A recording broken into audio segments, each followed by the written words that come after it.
I'm the guy whose wife leaves the TV on and the lights off, at least when she thinks I'm not watching. My name is Tom Rourke, and I'm 44 years old with a finance manager's salary and a husband's intuition that something has gone terribly wrong in my marriage. For the past 6 months, I've been living in a house that feels like a stage set, where every conversation sounds rehearsed and every kiss lands like an obligation.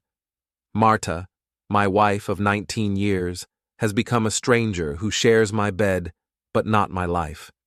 She's 41, brilliant at her job as creative director at Morrison & Associates, the kind of advertising agency that wins awards and charges clients enough to afford the marble lobby and the imported coffee. She's always been restless, always needed more stimulation than our quiet suburban life could provide, but lately that restlessness has taken on a different quality. It has teeth now. Our house sits on Maple Street in Riverside Heights, one of those Midwestern suburbs where the lawns are maintained with religious devotion and the gossip travels faster than the morning newspaper delivery. It's a good neighborhood, the kind where kids still ride bikes without helmets and neighbors know each other's names.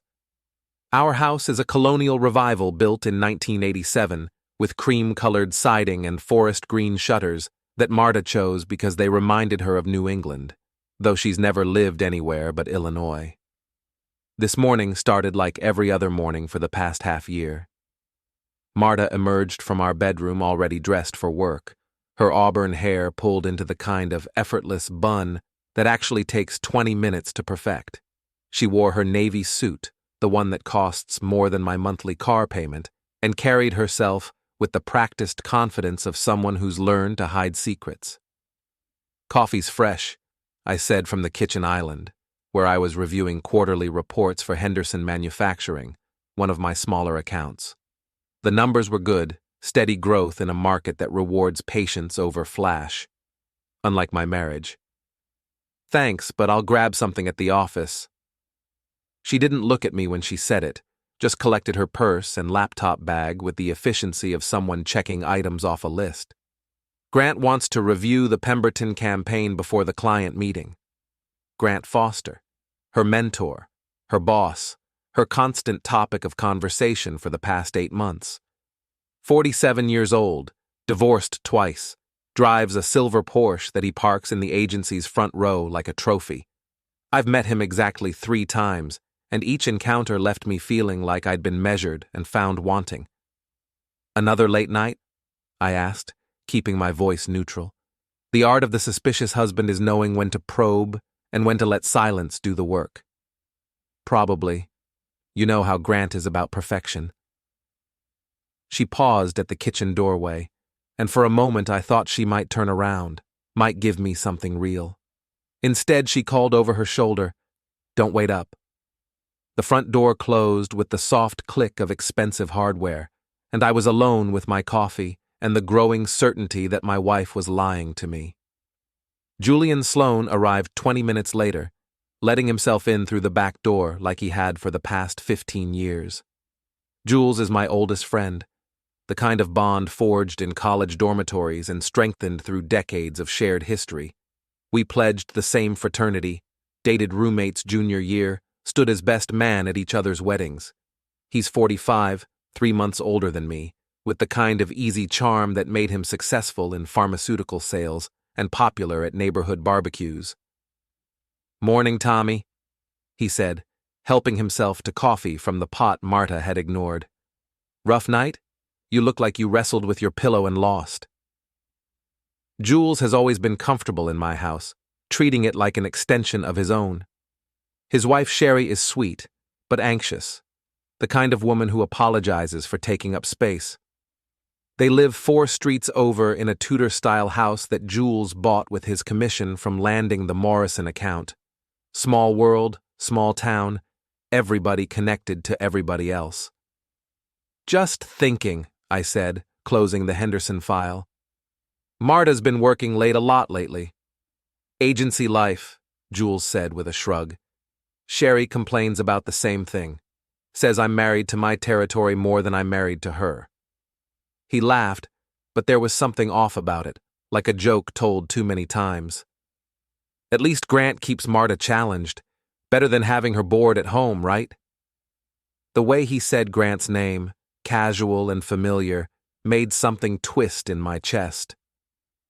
You know Grant? Met him a few times. Sherri and I had dinner with him and Marta last month when you were in Chicago for that conference. Nice guy. Knows how to treat his people well. I set my coffee cup down carefully, the way you handle something fragile when your hands aren't quite steady. Dinner? Marta didn't mention dinner.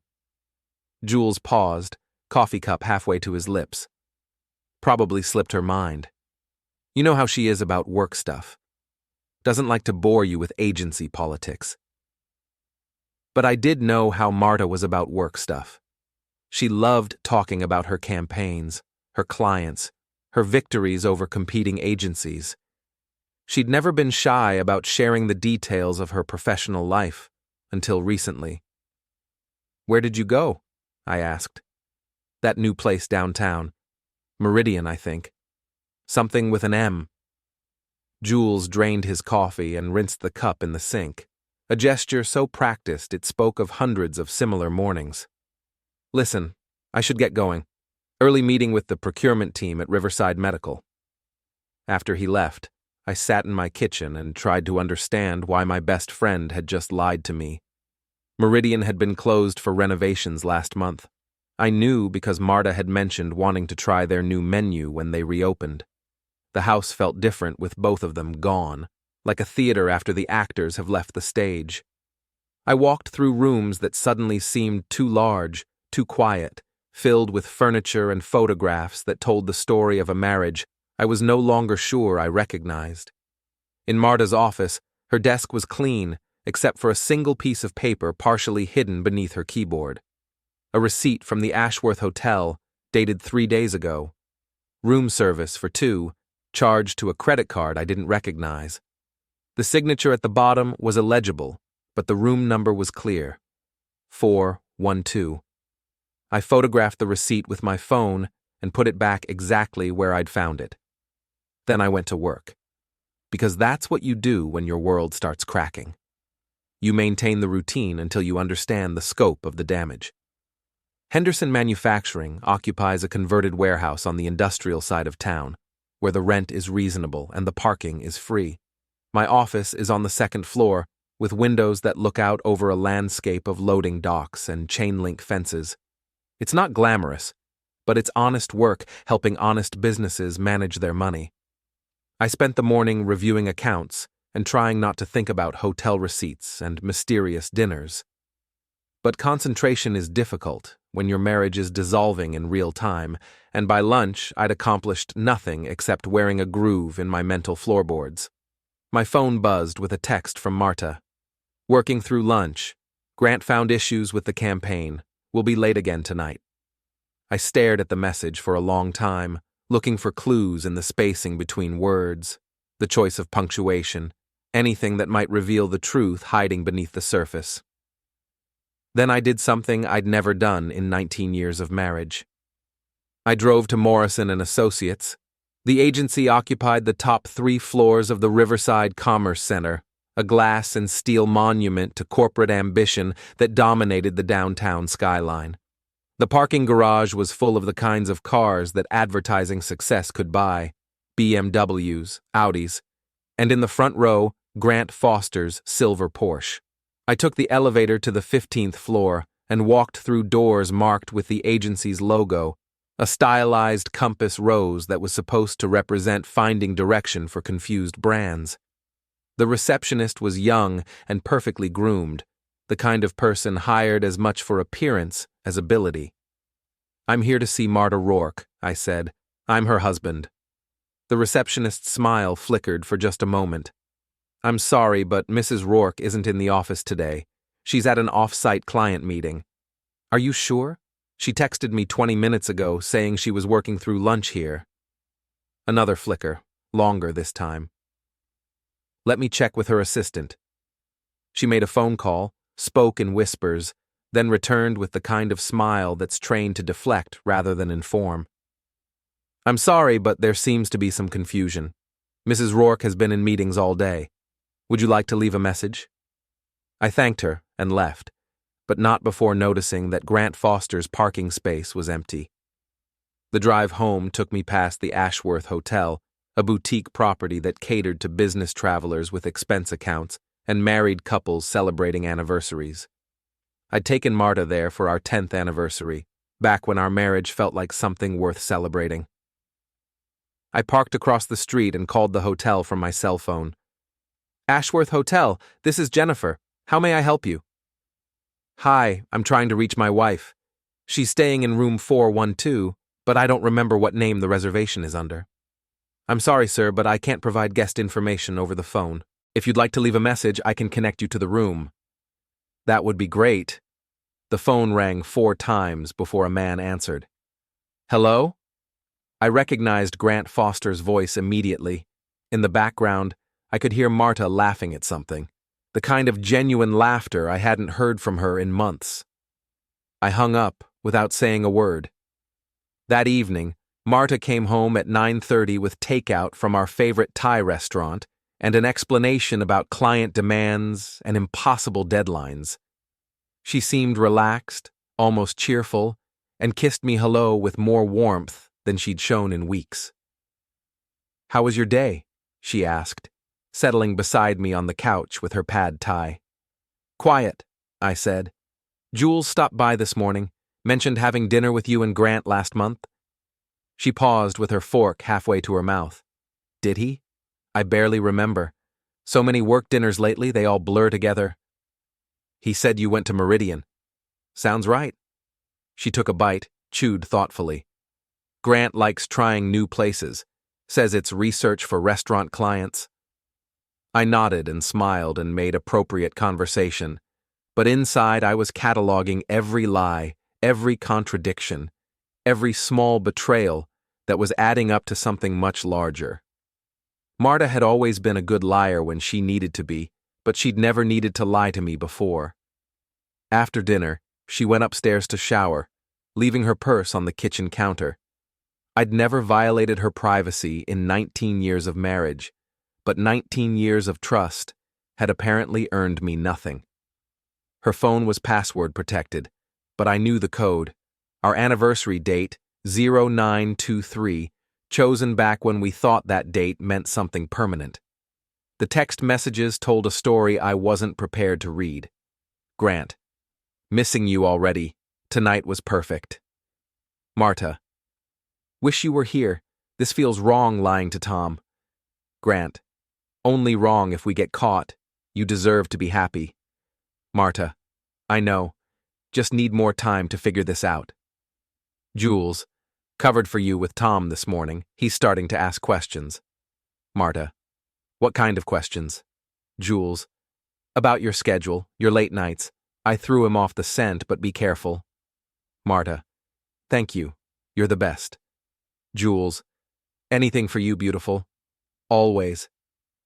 I scrolled back through weeks of messages, watching my marriage dissolve in real time. The affair with Grant was obvious, documented in hotel receipts and stolen afternoons, but Jules' involvement was something else entirely. My best friend wasn't just covering for my wife's affair, he was participating in it. The messages between Marta and Jules went back months, intimate conversations that had nothing to do with friendship and everything to do with betrayal. They'd been meeting at his house when Sherri was at work, at hotels when I was traveling, in my own home when I was supposed to be somewhere else. He's like a brother to me, Marta had said about Jules just last week, when I'd commented on how much time they were spending together. Brothers don't send messages like these. I put the phone back exactly where I'd found it and went upstairs to bed, where I lay awake, listening to my wife sleep peacefully beside me, planning what I was going to do with the information I'd discovered. The next morning brought rain and the kind of gray sky that makes everything look washed out and temporary. Marta left early for another client meeting, and Jules arrived right on schedule for coffee and whatever performance we were calling friendship these days. You look tired, he said, studying my face with what might have been genuine concern or practiced deception. Everything okay? Just thinking about the future, I said. Making some plans. Plans? Nothing major. Just time I made some changes in my life. He nodded and drank his coffee, and neither of us mentioned that my wife was probably in a hotel room with her boss, or that my best friend was helping her get away with it. Because sometimes the most important conversations are the ones you don't have, and sometimes the best revenge is the kind nobody sees coming. 3 weeks after discovering the messages, I was sitting in the Ashworth Hotel's restaurant, watching my wife and my best friend pretend to bump into each other by accident. They were good at it. I had to give them credit. The surprised smiles, the casual conversation, the way Jules just happened to have a table for one at the exact time Marta was having her business lunch with a client who didn't exist. I'd been following them for 2 weeks now, documenting their patterns, their lies, their carefully choreographed deceptions. Grant Foster joined them 15 minutes later, sliding into their booth with the confidence of a man who'd never had to worry about consequences. From my corner table, hidden behind a newspaper I wasn't reading, I watched my wife laugh at Grant's jokes while my best friend played lookout. They'd turned betrayal into a team sport, and I was the only one who didn't know the rules. My phone buzzed with a text from Marta. "Client lunch running long. Don't wait dinner." I typed back, "No problem. Take your time." Then I took photographs of the 3 of them sharing dessert and planning my next move. The thing about discovering your wife's affair is that it changes the fundamental mathematics of your existence. Suddenly, every shared memory becomes suspect. Every "I love you" gets recalculated. Every moment of happiness you thought you'd built together reveals itself as a foundation made of sand. But discovering that your best friend is not just enabling the affair, but participating in it. That's a different kind of mathematics entirely. That's geometry where all the angles are wrong and none of the equations balance. I drove home through the rain, past houses where other people were living honest lives with honest marriages, and tried to figure out what kind of man I was going to become. The old Tom Rourke, the one who trusted his wife and believed in friendship, was going to have to step aside.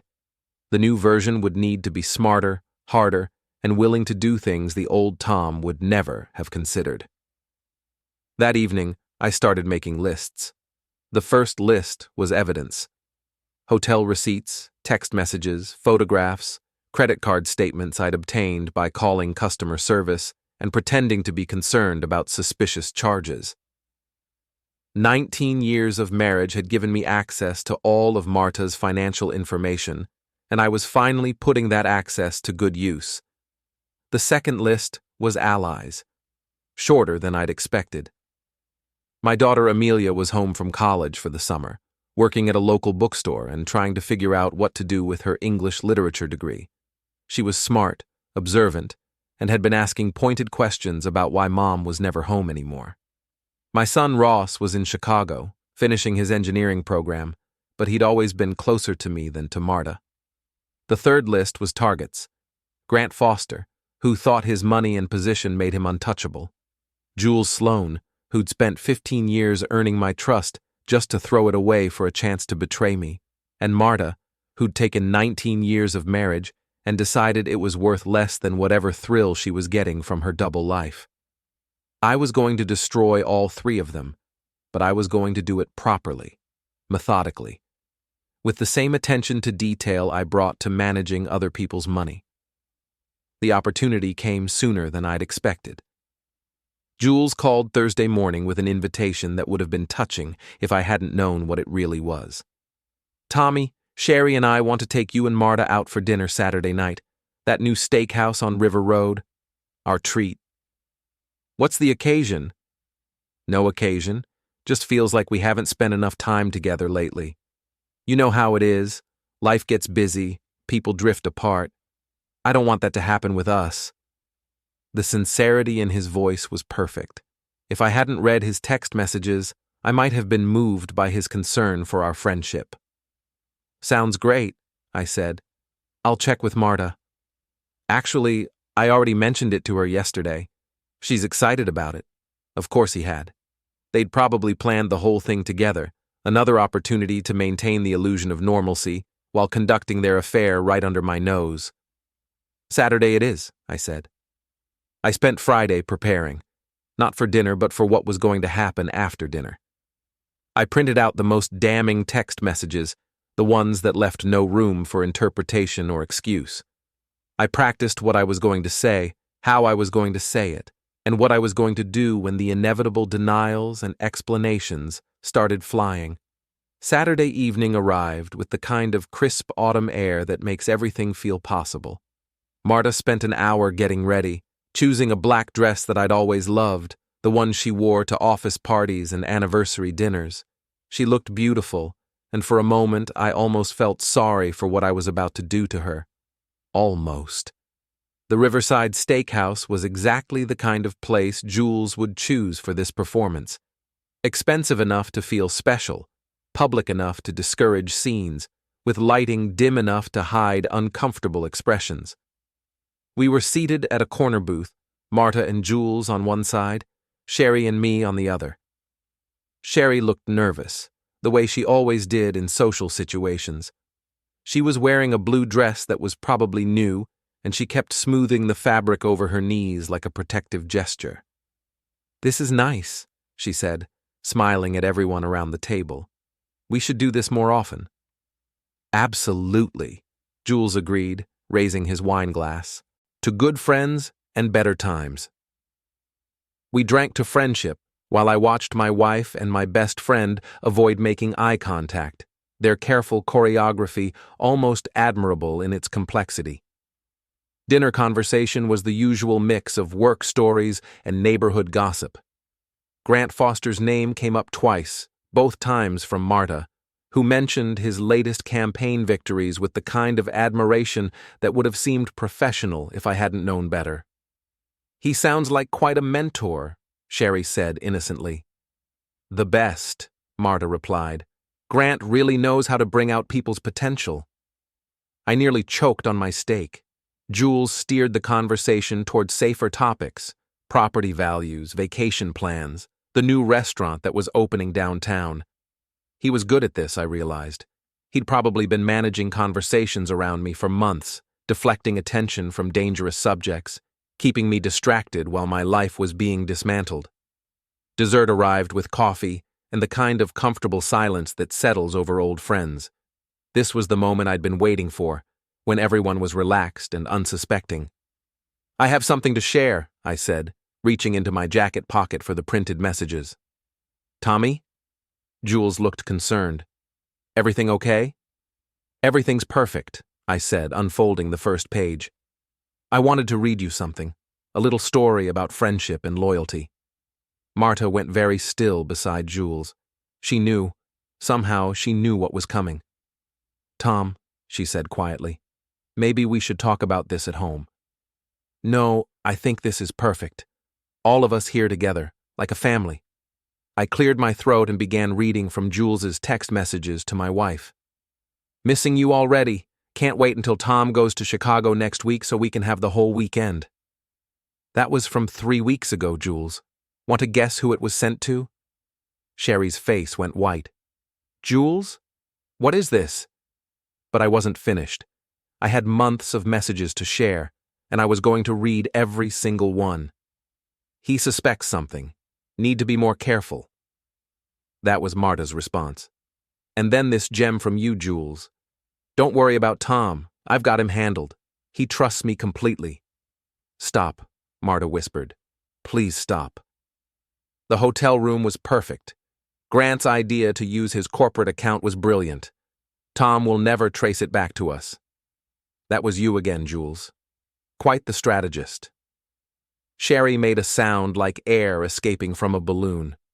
She was staring at her husband with the kind of expression you see on people who've just watched their house burn down. "Jules?" Her voice was barely audible.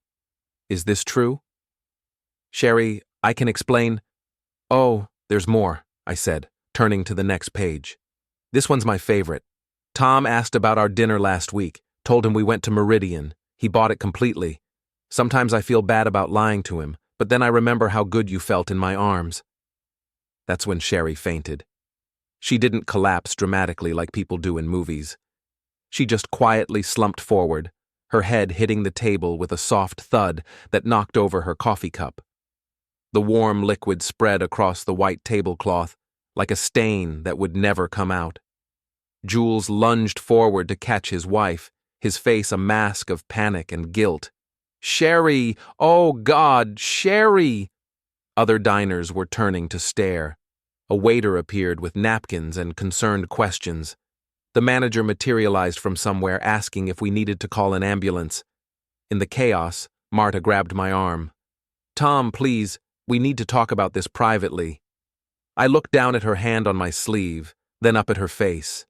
She was crying, mascara running in dark streams down her cheeks. She looked genuinely sorry, genuinely desperate. "Privately?" I said. "Like all those private conversations you've been having with my best friend?" "It's not what you think. It's exactly what I think." I stood up, dropping the remaining pages on the table. "You want privacy? Here's some privacy for you. I'm done. With both of you." I walked away from the table, past the concerned diners and the hovering staff, out into the parking lot where the autumn air felt clean and honest after the suffocating atmosphere of lies and betrayal. Behind me, I could hear Marta calling my name, but I didn't turn around. I'd said everything I needed to say, and I'd said it exactly the way I'd planned.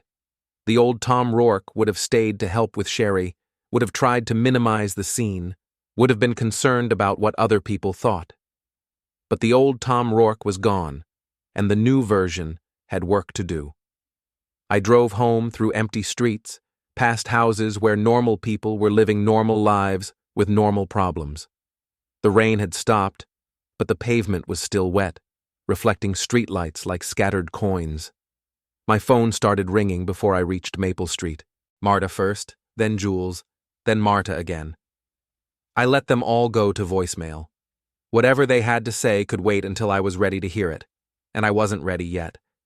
Maybe I never would be. The house felt different when I walked through the front door.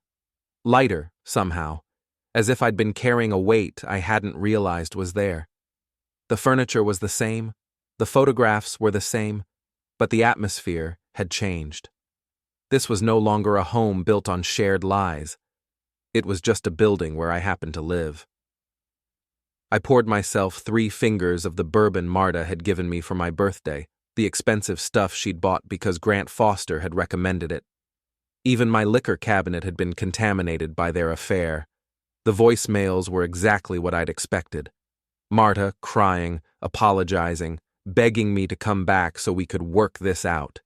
Jules trying to explain, to minimize, to somehow make his betrayal sound like a misunderstanding. Both of them desperate to control the narrative now that the truth was out. I deleted every message without listening to them completely. Amelia came home at 11:30, letting herself in through the back door with the quiet consideration of a daughter who doesn't want to wake her parents.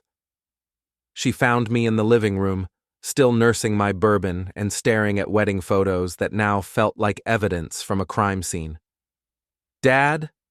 She paused in the doorway, taking in my expression and the empty glass. "Where's Mom?" "Good question," I said. "Probably at the hospital with Jules and Sherri, or maybe at Grant Foster's house. Hard to say these days." Amelia sat down across from me, her face serious. She'd inherited my analytical mind and Marta's intuitive intelligence, a combination that made her dangerously perceptive. What happened? So I told her. Not the details, not the specific content of the messages I'd read aloud, but the basic architecture of the betrayal. Her mother was having an affair with her boss. Her uncle Jules, who'd been like family for as long as she could remember, was having an affair with her mother. They'd been lying to everyone for months, possibly longer. Amelia listened without interrupting, her expression growing darker with each revelation. When I finished, she was quiet for a long time. "I knew something was wrong," she finally said. "Mom's been different, distracted, and Jules has been around too much lately, even when you weren't here." Why didn't you say anything? What was I supposed to say? Dad, I think Mom and Uncle Jules are acting weird? I hoped I was imagining things. She wasn't the only one. I'd been hoping the same thing for months, choosing to trust instead of investigate, believing in the marriage I thought we'd built instead of seeing the one we actually had. What are you going to do? She asked. I'm going to make sure they understand the consequences of their choices. What does that mean? I looked at my daughter, 22 years old and still young enough to believe that justice and fairness were the same thing. How do you explain to someone that age that sometimes the only way to get justice is to take it yourself? It means I'm going to stop being the nice guy who gets walked on, I said. Your mother and Jules made their choices. Now they get to live with what comes next. Amelia nodded slowly. What can I do to help?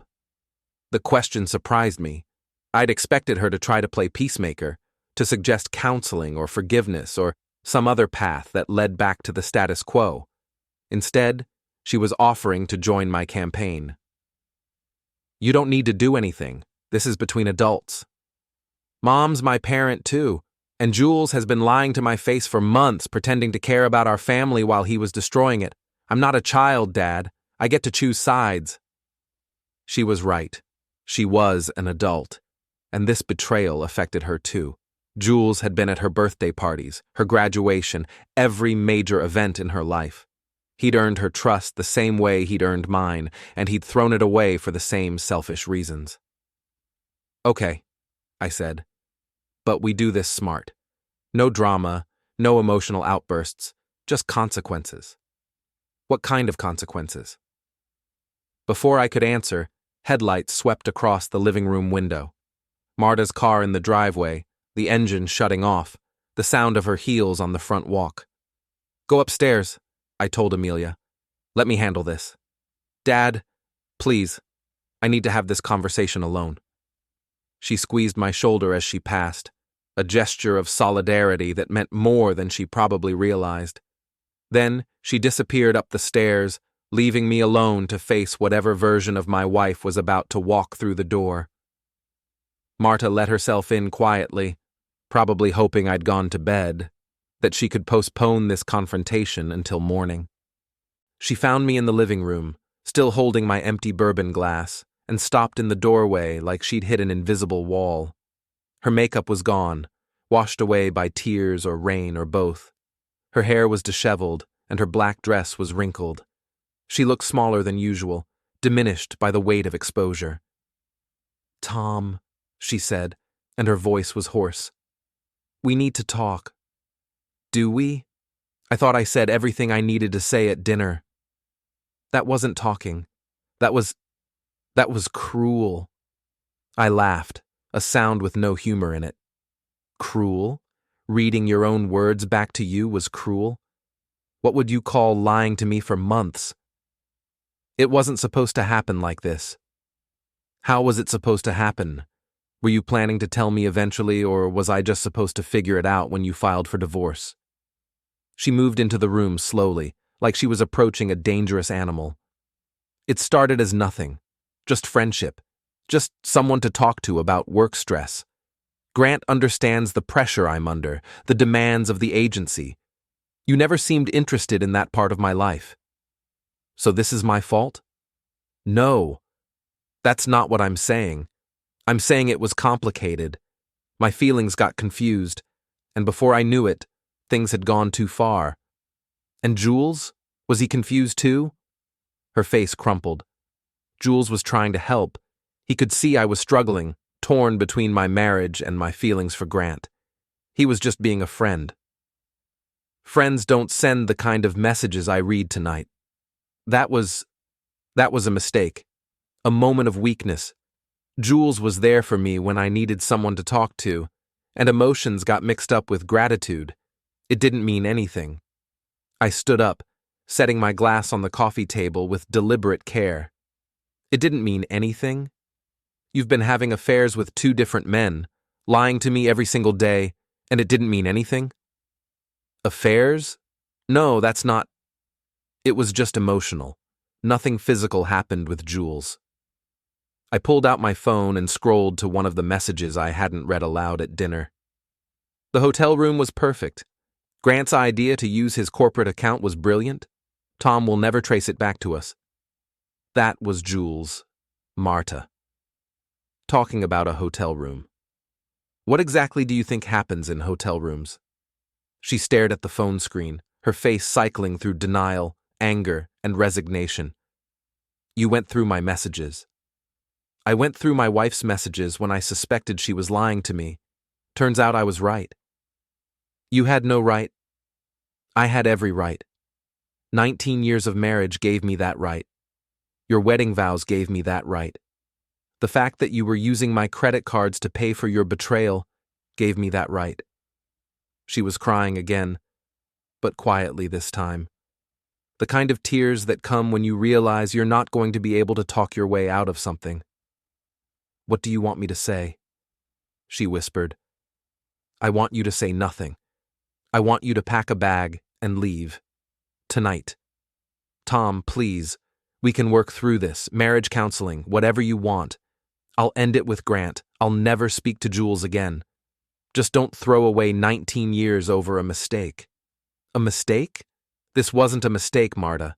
Mistakes are accidents. This was a choice. Dozens of choices, made over months.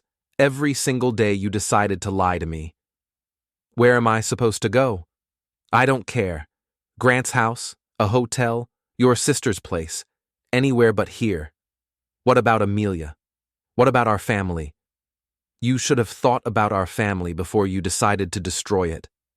She stood there for another minute, maybe hoping I'd change my mind, maybe just trying to figure out how her life had collapsed so completely in one evening.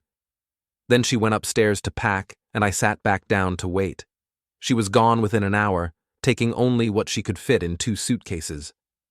She tried to say goodbye to Amelia, but our daughter's door was locked, and she didn't answer when Marta knocked. This isn't over, Marta said at the front door. We have a life together, Tom, a history. That has to count for something. It did count for something, I said, until you decided it didn't. After she left, I called Ross in Chicago. It was almost 1 a.m, but he answered on the second ring. Dad, is everything okay? Your mother and I are separating, I said. I wanted you to hear it from me before you heard it from someone else. What happened?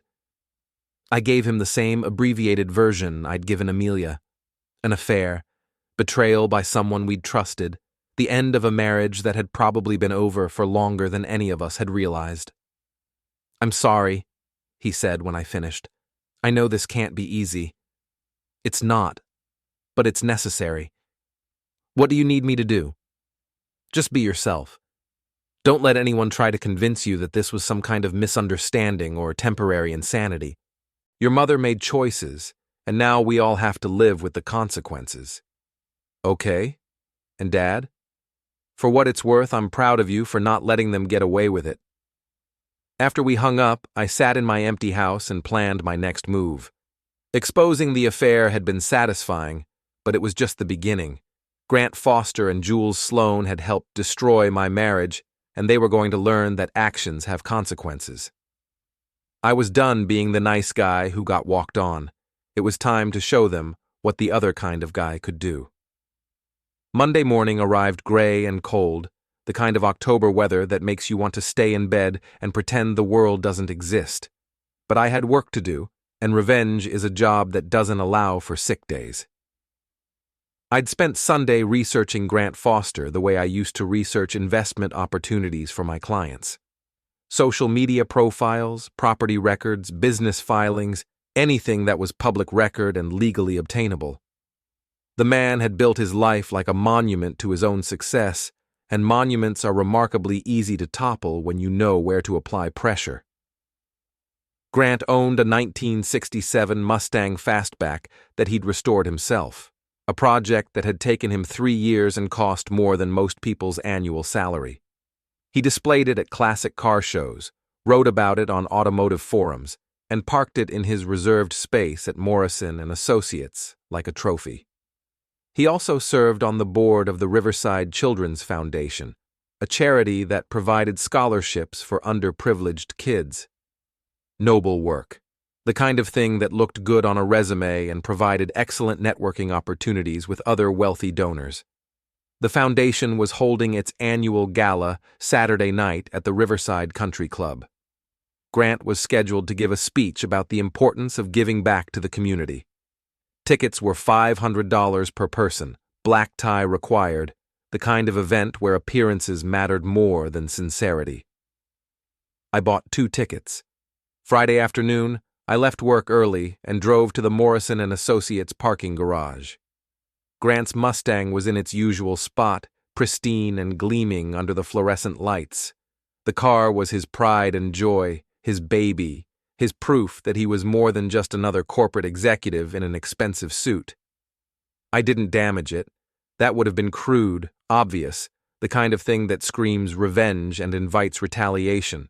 Instead, I did something much more subtle and infinitely more humiliating. I placed a magnetic GPS tracker under the rear bumper, the kind that private investigators use to monitor cheating spouses. Then I went home and waited for Saturday night. The Riverside Country Club sits on 200 acres of perfectly manicured grounds, with a clubhouse that looks like something out of a 1920s magazine. Old money and new money mingle there. United by their shared belief that wealth is its own virtue and charity, galas are the modern equivalent of medieval indulgences. I arrived alone, wearing the tuxedo I'd bought for my wedding and hadn't worn since. The irony wasn't lost on me. I'd dressed up to celebrate the beginning of my marriage, and now I was dressed up to celebrate its end. The ballroom was full of Riverside's social elite, people who measured their worth in square footage and stock portfolios. I recognized several of my clients, business owners who'd trusted me with their financial planning, and would probably be shocked to see me at an event like this. Grant was holding court near the bar, surrounded by admirers who laughed at his jokes and nodded at his opinions. He wore his tuxedo like armor, confident and commanding, the kind of man who'd never had to worry about consequences because his money and position had always protected him. Marta wasn't with him. I'd checked the guest list, and her name wasn't on it. Smart of her to stay away, or maybe Grant had decided that bringing his mistress to a public event was too risky. Even arrogant men occasionally show flashes of intelligence. I positioned myself across the room and watched Grant work the crowd. He was good at it, I had to admit. Charming without being obvious about it. Interested without being intrusive. The kind of social skills that come naturally to people who've never had to worry about being rejected. At 8 o'clock, he took the stage to give his speech about the importance of education and opportunity. He talked about his own humble beginnings, growing up in a working-class family, earning his success through hard work and determination. The audience ate it up, nodding and applauding at all the right moments. What they didn't know was that Grant Foster had grown up in Winnetka, one of the wealthiest suburbs in Illinois. His father had been a corporate lawyer, his mother a real estate developer. The humble beginnings story was as fictional as his commitment to marriage vows. When the speech ended, Grant mingled with donors and posed for photographs with the foundation's board members. I waited until he was distracted by a conversation with a potential major donor, then slipped outside to the parking lot. His Mustang was parked in the front row, positioned so that everyone arriving would see it and be impressed. The valet had even placed a small sign next to it. 1967 Mustang Fastback, restored by Grant Foster. I opened the hood and disconnected the battery cable, then called the number I'd found on Grant's business card. Grant, this is Tom Rourke, Marta's husband. I think we need to talk. There was a long pause. Tom, I didn't expect to hear from you. I'm sure you didn't. I'm in the country club parking lot standing next to your car. I think you should come out here. I don't think that's a good idea. I'm not asking what you think. I'm telling you what's going to happen. You're going to come outside, we're going to have a conversation, and then you're going to make some changes in your life. Another pause. Are you threatening me? I'm offering you an opportunity to handle this like a gentleman. If you prefer the alternative, we can do this publicly. Your choice.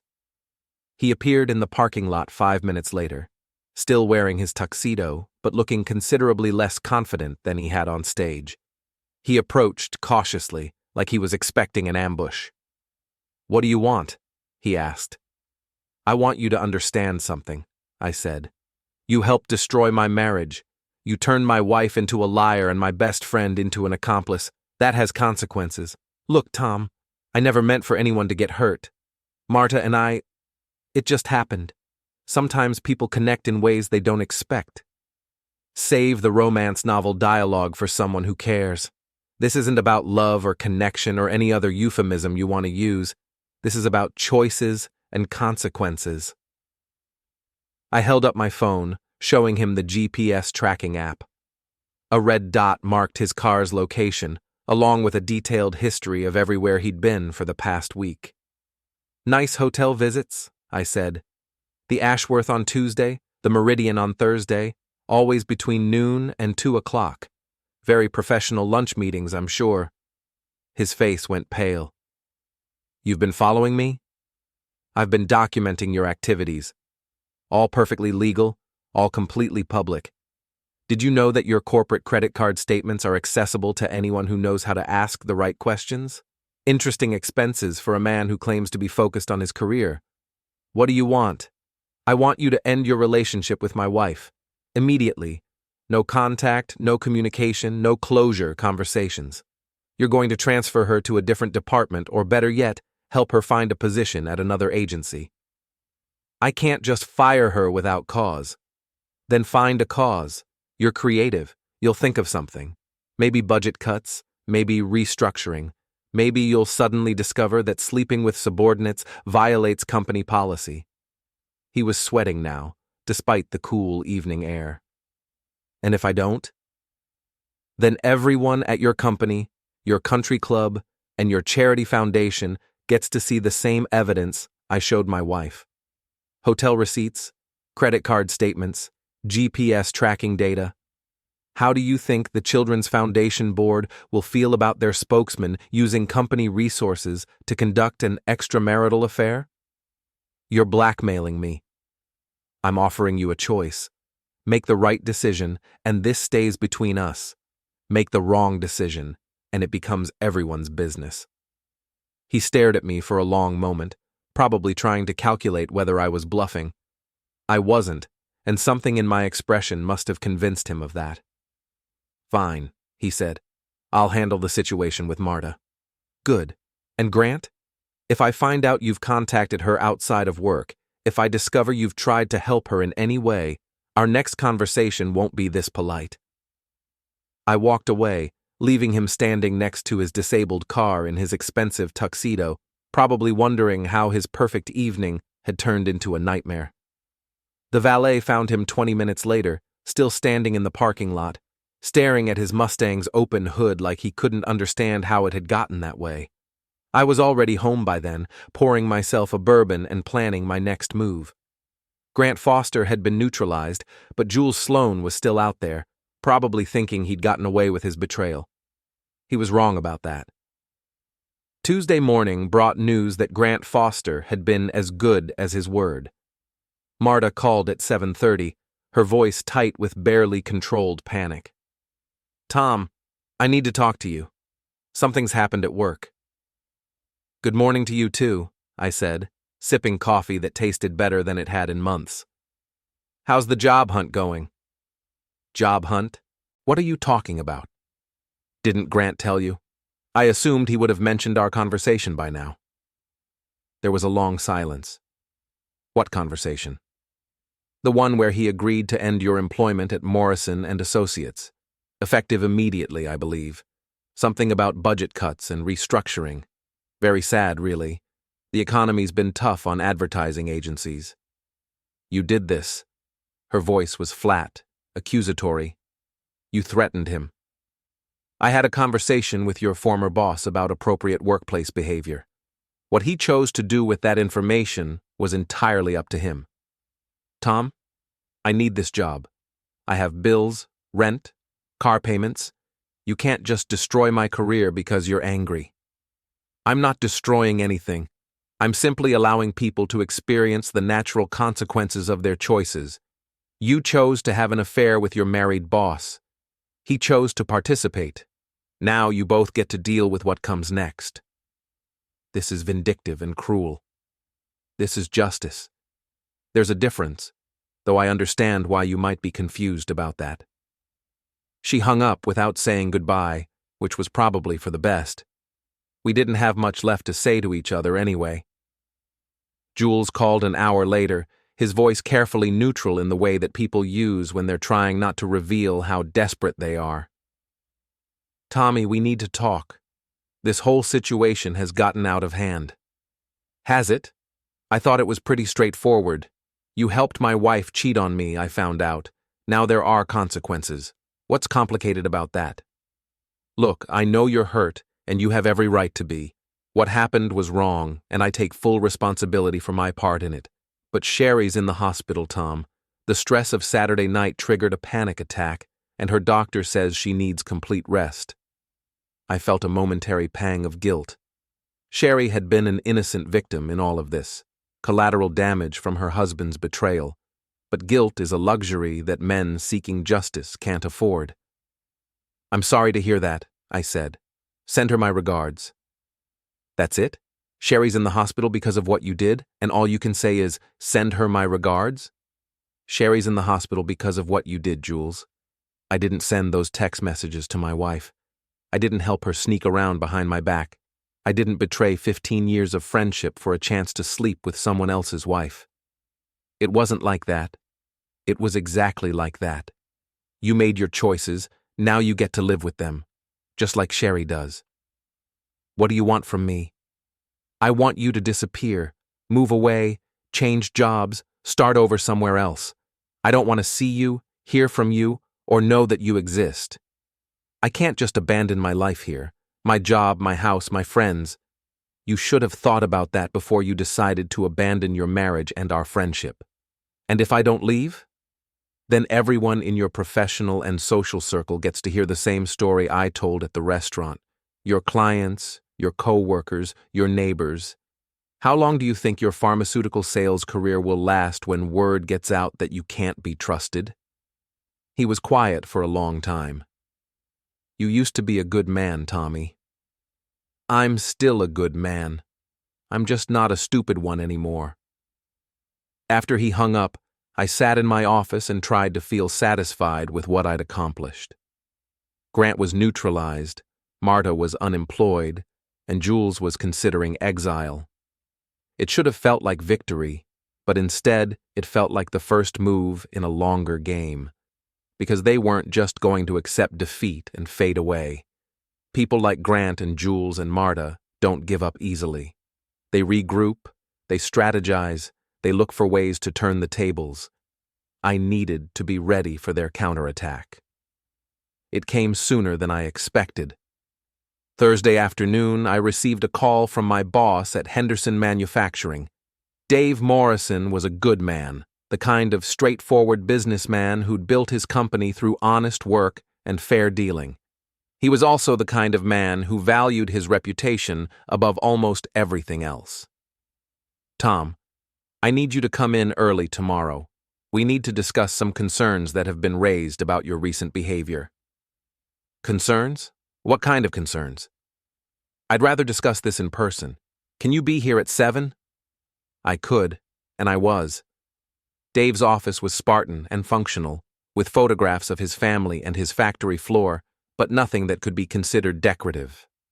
He gestured for me to sit down, then got straight to the point. I received a call yesterday from Grant Foster at Morrison & Associates. He's concerned about your mental state. Is he? He says you've been following him, making threats, engaging in what he described as stalking behavior. He's worried about his safety and the safety of his employees. I leaned back in my chair, genuinely impressed despite myself. Grant was smarter than I'd given him credit for. Instead of accepting defeat, he was trying to turn my offensive into his defensive strategy. Did he mention why I might be concerned about his activities? He said something about a misunderstanding involving your wife. Tom, I don't want to get involved in your personal life, but I can't have my employees engaging in behavior that could expose this company to liability. What kind of behavior, specifically? Following people, making threats, using company resources for personal vendettas. Grant mentioned that you've been using your position here to access financial information that you're using to harass him. Another smart move. Grant was trying to get me fired, to take away my income and my professional reputation. If I lost my job, I'd be too busy trying to survive to continue my campaign against him. Dave, I said, Grant Foster is having an affair with my wife. They've been using his company credit card to pay for hotel rooms where they conduct their relationship. I have documentation of all of this, obtained through perfectly legal means. If he's concerned about harassment, maybe he should stop giving me reasons to investigate his activities. Dave's expression shifted. He was a family man, married to his high school sweetheart for 30 years. Adultery was something he understood and disapproved of. Do you have proof of these allegations? I pulled out my phone and showed him the hotel receipts, the credit card statements, the GPS tracking data. Dave studied them carefully, his face growing darker with each piece of evidence. This is pretty damning, he said finally. It's completely damning. Grant Foster is using his position and his company's resources to conduct an extramarital affair, and now he's trying to use his influence to get me fired for exposing him. What do you want me to do about it? Nothing. Just don't let him manipulate you into punishing me for his mistakes. I haven't done anything illegal, unethical, or unprofessional. I'm simply a husband who discovered his wife's affair and chose not to ignore it. Dave nodded slowly. I'll handle this. Grant Foster won't be calling here again. I thanked him and went back to work, but I knew the incident was a warning. Grant wasn't going to accept defeat gracefully, and neither were Marta and Jules. They were going to fight back, and I needed to be ready for whatever they threw at me. The next attack came from an unexpected direction. Friday evening, I was having dinner with Amelia when my phone rang. The caller ID showed my attorney's name, which was unusual since I hadn't spoken to him in months. Tom, we need to talk. Marta filed for divorce this afternoon, and she's making some serious allegations. What kind of allegations? Harassment, stalking, financial manipulation. She's asking for a restraining order and temporary spousal support. She claims you've been threatening her and interfering with her ability to earn a living. I looked across the table at Amelia, who was watching my face with concern. Can you hold on a minute? I covered the phone and explained the situation to my daughter. Her expression went from concern to anger in about 3 seconds. She's trying to make you look like the bad guy, Amelia said. After what she did, she's trying to paint herself as the victim. That's exactly what she's doing. I uncovered the phone. What do I need to do? Come in Monday morning. Bring all the evidence you have about her affair and any documentation of your interactions with her since you discovered it. We need to be prepared to defend against these allegations. After I hung up, Amelia reached across the table and squeezed my hand. Don't let them win, Dad. Don't let them turn this around on you. I won't, I said, but they're playing harder than I expected. I need to adjust my strategy. What does that mean? I looked at my daughter, 22 years old and still young enough to believe that playing by the rules guarantees a fair outcome. How do you explain to someone that age that sometimes the only way to win is to play harder and smarter than your opponents? It means I'm going to stop being defensive and start being creative. The war was escalating, and my enemies had just made it personal. It was time to show them what a truly motivated opponent could accomplish. The restraining order hearing was scheduled for Wednesday morning at 9 o'clock. I spent Tuesday night preparing my defense, organizing evidence, and planning what I was going to say when Marta's attorney tried to paint me as a dangerous stalker. But first, I had one more move to make. Jules Sloan worked for Meridian Pharmaceuticals, covering a territory that included 3 counties and dozens of medical practices. He'd built his reputation on reliability and trust, qualities that were essential in an industry where doctors depended on sales representatives for accurate information about the medications they prescribed to patients. His biggest client was Riverside Medical Center, a regional hospital that had been using Meridian products for over a decade. The relationship was worth millions of dollars annually, and Jules was the primary point of contact. Tuesday morning, I made an appointment with Dr. Patricia Williams, the chief of staff at Riverside Medical. I'd met her at several community events over the years, and she knew me as a reliable financial advisor who'd helped several of her colleagues with their investment planning. "Tom, good to see you," she said, gesturing for me to sit down in her office. "What can I do for you?" "I wanted to discuss a potential problem with one of your pharmaceutical vendors, specifically with Jules Sloan from Meridian." Her expression became more serious. "What kind of problem?" "The kind that involves personal integrity and professional reliability. I have reason to believe that Jules has been engaging in behavior that calls his judgment into question." I showed her the same evidence I'd compiled for everyone else: text messages, hotel receipts, documentation of Jules' involvement in facilitating an extramarital affair.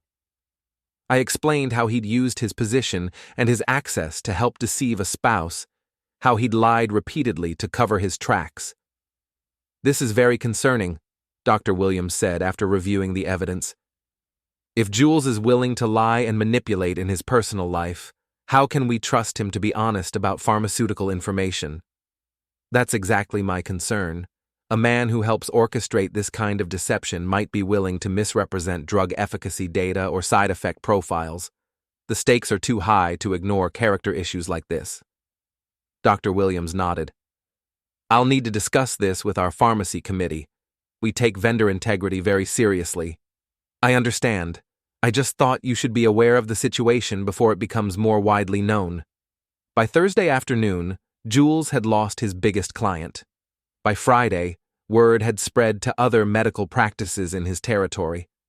Doctors talk to each other, and news about a pharmaceutical rep's character problems travels fast in a small professional community.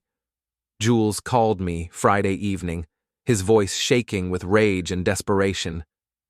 "You've destroyed my career, you son of a—" "I've done nothing but share factual information with people who have a legitimate interest in your character and reliability," I said calmly. "If that destroys your career, maybe you should have thought about that before you decided to destroy my marriage. Sherri's having a breakdown, the stress is making her sick, and now I might lose my job. How is that justice?" "Justice isn't about making sure everyone feels good about the consequences of their actions. It's about making sure those consequences are proportional to the harm that was caused." "I made a mistake. You made dozens of mistakes over a period of months in service of a deliberate plan to betray someone who trusted you. That's not a mistake, Jules. That's a character defect. What do you want me to do?" "I want you to leave town. Sell your house, find a new job, start over somewhere else.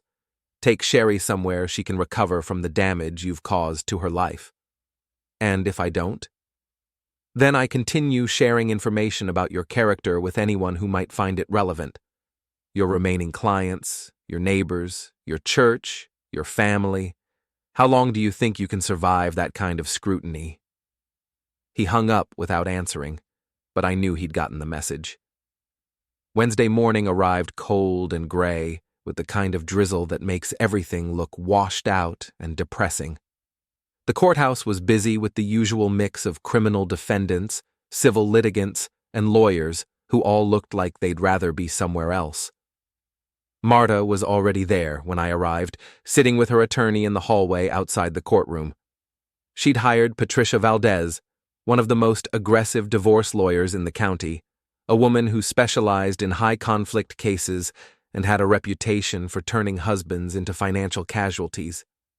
Marta looked tired and stressed, wearing a conservative blue suit that was probably chosen to make her look sympathetic and vulnerable. She didn't look at me when I walked past, just stared at her hands while her attorney whispered instructions in her ear. My attorney, Robert Chen, was a different kind of lawyer. quiet, methodical, the type who won cases through preparation rather than theatrics. He'd represented me in a few business matters over the years, and I trusted his judgment. "How do you want to play this?" he asked as we waited for our case to be called. "Simple. Present the facts, let the evidence speak for itself, and don't get drawn into emotional arguments. They're going to try to make you look like a vindictive husband who's using his financial knowledge to harass his estranged wife. Let them try. The truth is on our side." When our case was called, we filed into a courtroom that was smaller and more informal than I'd expected. Judge Margaret Foster, no relation to Grant, despite the name, was a middle-aged woman with gray hair and the kind of expression that suggested she'd heard every possible variation of human stupidity. Patricia Valdez went first, painting a picture of a controlling husband who'd discovered his wife's affair and responded with a campaign of harassment and intimidation. She described my confrontation with Grant as stalking, my conversation with Jules as threatening, and my investigation of their activities as an invasion of privacy. "Your Honor," she said, "Mr. Rourke has used his position in the financial industry to obtain private information about my client's employer and her friends. He's followed them, photographed them, and threatened their livelihoods. This behavior has escalated to the point where my client fears for her safety." It was a good performance, I had to admit. If I hadn't known the real story, I might have been convinced that I was a dangerous man who needed to be restrained. Then Robert Chen stood up and calmly destroyed their narrative. He presented the text messages, the hotel receipts, the credit card statements, and the timeline of the affair. He showed how Marta and Jules had systematically deceived me for months, using my trust and friendship to facilitate their betrayal. "Your Honor," he said, "Mr. Rourke didn't stalk anyone. He investigated suspicious behavior by his wife and discovered that she was having affairs with two different men, one of whom was his best friend of 15 years.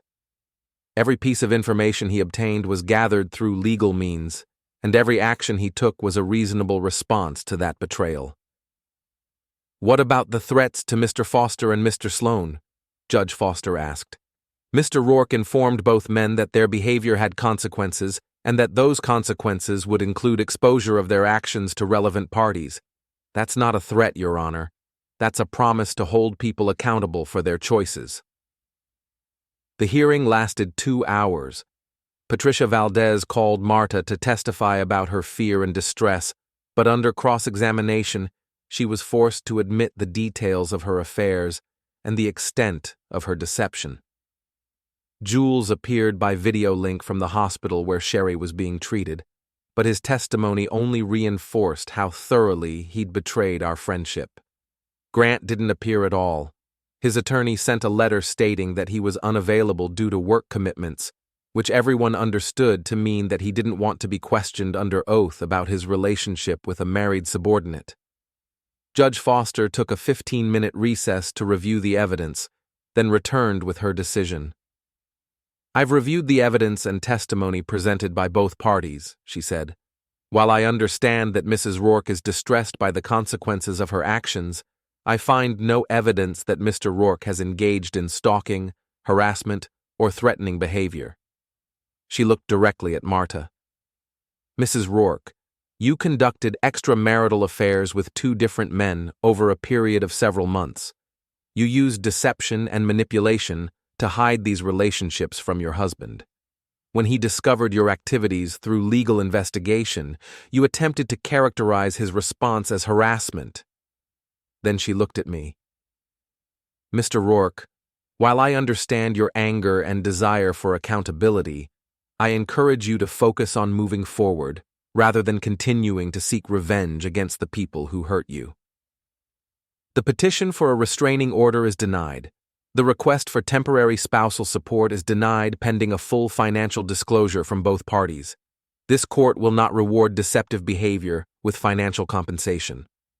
As we filed out of the courtroom, Patricia Valdez was already whispering urgently to Marta about appeals and alternative strategies. But I could see in Marta's expression that she understood the reality of her situation. She'd gambled on being able to portray herself as a victim, and she'd lost. Robert Chen walked with me to the parking garage, reviewing what would happen next in the divorce proceedings. "She'll probably try to settle now," he said. The restraining order failure was a big blow to her credibility. "What kind of settlement? 50-50 split of assets, no spousal support, shared custody of any minor children, standard no-fault divorce terms. That's fine with me. I just want this finished." As I drove home through the gray afternoon, I felt something I hadn't experienced in months. Peace. Not happiness, not satisfaction, but the quiet calm that comes when a difficult job has been completed properly. Marta had lost her job, her lover, and her attempt to portray herself as a victim. Jules was preparing to leave town, his career in ruins, and his marriage barely surviving. Grant had learned that actions have consequences, even for wealthy men who think they're untouchable. I hadn't gotten revenge in the dramatic sense that movies and novels portray it. There had been no violence, no public humiliation, no moment of triumphant confrontation where the villain gets their comeuppance. Instead, I'd simply made sure that people experienced the natural consequences of their choices. Marta chose to have affairs, so she lost her marriage and her job. Jules chose to betray our friendship, so he lost his career and his reputation. Grant chose to sleep with a married subordinate, so he lost his girlfriend and gained a reputation for poor judgment. That evening, Amelia and I had dinner at the kitchen table where Marta used to sit. We talked about her classes, her job at the bookstore, her plans for the future. Normal conversation between a father and daughter, the kind of honest interaction I'd been missing for months. "Are you okay?" she asked as we cleaned up the dishes. "I'm better than okay," I said. "I'm free." "Free from what?" "Free from wondering if the people I love are lying to me. Free from pretending that everything is fine when it isn't. Free from being the kind of man who lets other people walk all over him." She hugged me, and for the first time in months, I felt like I was exactly where I was supposed to be. The divorce was finalized 6 weeks later. Marta moved to Denver, where she'd found a job with a smaller agency that didn't know about her history with workplace relationships. Jules and Sherri sold their house and relocated to Phoenix, where he was trying to rebuild his pharmaceutical career. Grant Foster was still in town, but he'd learned to keep a much lower profile. I kept the house, my job, and my self-respect. More importantly, I'd learned something valuable about the difference between being nice and being good, between avoiding conflict and standing up for what's right. Some people might say I went too far, that I should have been satisfied with exposing the affairs and ending my marriage. They might argue that revenge is beneath a good man, that forgiveness is more noble than accountability. But I learned something important during those months of betrayal and discovery. Sometimes, the most loving thing you can do for someone is to make sure they understand the consequences of their actions. Not because you hate them, but because you hope they'll learn to make better choices in the future. Marta, Jules, and Grant all had opportunities to do the right thing. They chose differently, and they got to experience what happens when choices have consequences. As for me, I got something more valuable than revenge. I got my life back, and I got to keep my integrity while I was taking it back. That's not a bad outcome for a man who started out just wanting to understand why his wife was leaving the lights on and the truth off.